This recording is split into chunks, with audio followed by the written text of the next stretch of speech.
Have you ever heard of the creature?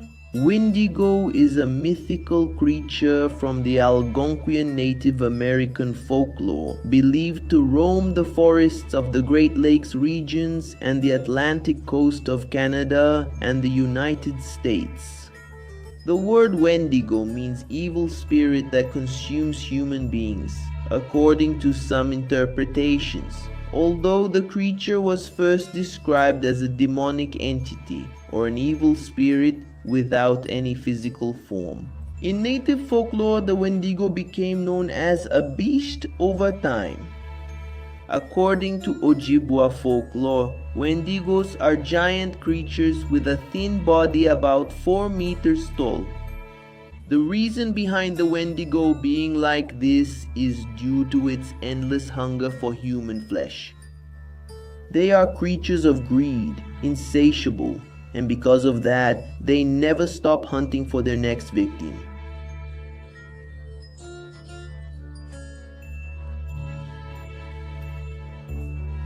Legend says that the Wendigo are never satisfied or full, no matter how much human flesh they consume. Besides that, the more they eat, the more they grow. If it eats a 75-kilo human, that would make its body grow a lot, man. Some versions of the legend suggest that the Wendigo have skin covered in fur, while others say they look like zombies. The creature has a deer skull according to native folklore. There are 2 ways to become a Wendigo: being in contact with one of these creatures or consuming human flesh.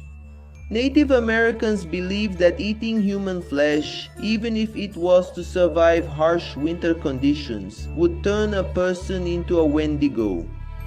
And to break this curse, the human who was transformed will remain inside that creature, around the area of the heart. To save the person from this curse, you must do the following. Stab with a knife or a silver bullet into the creature's heart.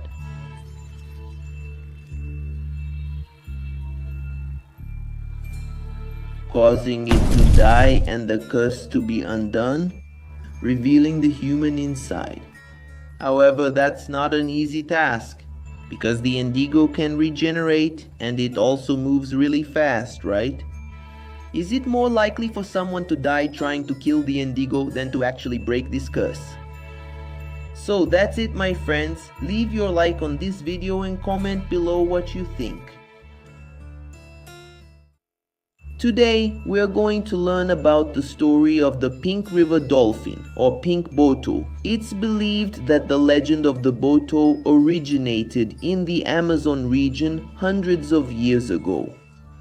They say that on special nights like June festivals or full moon nights, the Pink River Dolphin appears where there are women alone. He comes out of the river transformed into a handsome young man dressed in white and always wearing a hat on his head to hide the hole he breathes through. His transformation doesn't make this dolphin feature disappear. Appearing to young women by the riverbank or dancing with them during parties, the Boto manages to seduce them with his sweet and charming manner. He takes them to the bottom of the river and in some cases ends up having children with them, leaving them alone to take care of the kids.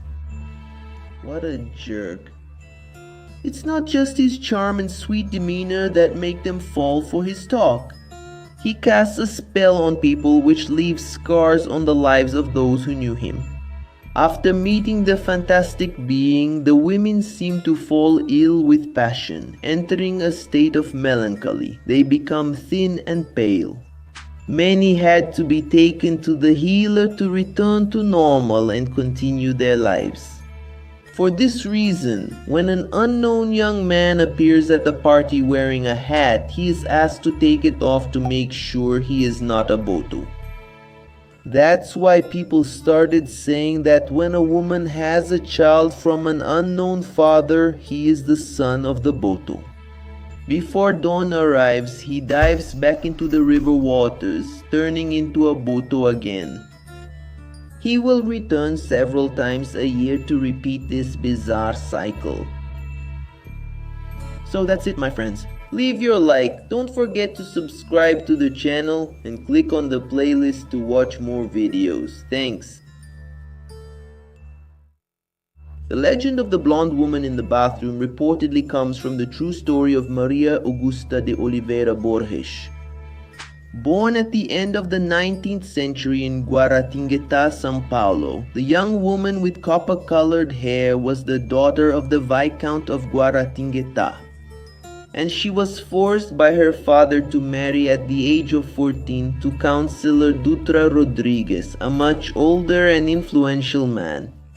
Unfortunately, with the arranged marriage, she sold her jewelry and fled to Paris. In 1884, at the age of 18, where she lived until 1891 when she died at the age of 26. With the disappearance of the death certificate, the cause of death remains a mystery to this day. The family brought the body back to Brazil until the tomb was built. The young woman's body was kept in a glass urn in the family's mansion for public visitation. Regretful, the mother, Amelia Augusta Casal, did not want to bury Maria, even with the grave ready. But she began to have visions of her daughter asking to be buried, which finally made her decide on the burial. A little more than a decade later, in 1902, the house was replaced by a school. Rumors that the spirit wandered around the school already existed, but the story of the blonde woman in the bathroom gained strength when a mysterious fire damaged part of the building in 1916. Then people started saying that Maria had died of rabies, a common disease in Europe at the time that causes dehydration in its victims. That's where the fire came from. According to the legend, the spirit wanders through the school bathrooms, turning on faucets to quench her thirst and asking to be buried.